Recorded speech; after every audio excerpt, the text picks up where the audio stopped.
የሐጅ ክንውን ስንት ቀን ይፈጃል? የሐጅ ክንውንን በአጭር ቋንቋና በቀላል መንገድ አስረዱ ብትባሉ እንዴት ታስረዳላችሁ? ከሐረም ደጃፎች በምናደርገው ቅኝት በቀጣይ 2 ደቂቃዎች ውስጥ የሐጅ ክንውንን አጠርና ቀለል ባለ መንገድ ላስረዳችሁ ወድጃለሁ። ይህንን ቪዲዮ ወደ ሐጅ ለሚጓዙ ወንድም እህቶቻችሁ ላኩላቸው፣ በጣም ይጠቅማቸዋል። የሐጅ ክንውን በዙልሂጃ 8 ይጀምራል።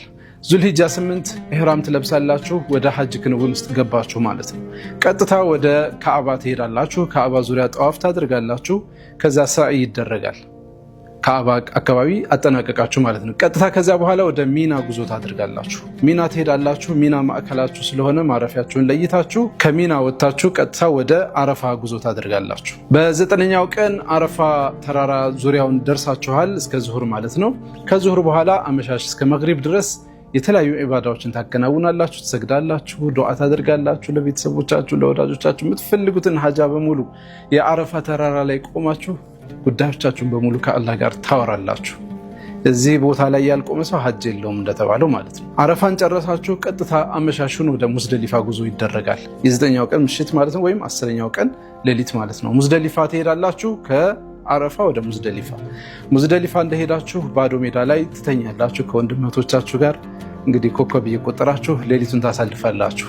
ኢባዳ የለም፣ መተኛት ብቻ ነው። ሙዝደሊፋ አድራችሁ ፈጅርን ከሰገዳችሁ በኋላ ጠጠር ትለቅማላችሁ። 7 ጠጠር ጉዞ ወደ ጀመራት ታደርጋላችሁ። በመቼ ማለት ነው? 10ኛው ዙልሂጃ 10 ነው።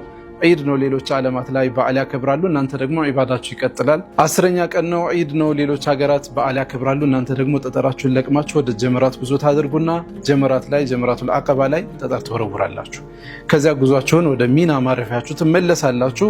ሚና ማረፊያችሁ ስታደርጉ ደግሞ ፀጉራችሁን ትላጫላችሁ፣ ኢህራማችሁን ትፈታላችሁ፣ የበግ እርድ ታከናውናላችሁ ማለት ነው። ከዚያ ጠዋፈል ኢፋዳ ተመልሳችሁ መካ ታደርጋላችሁ።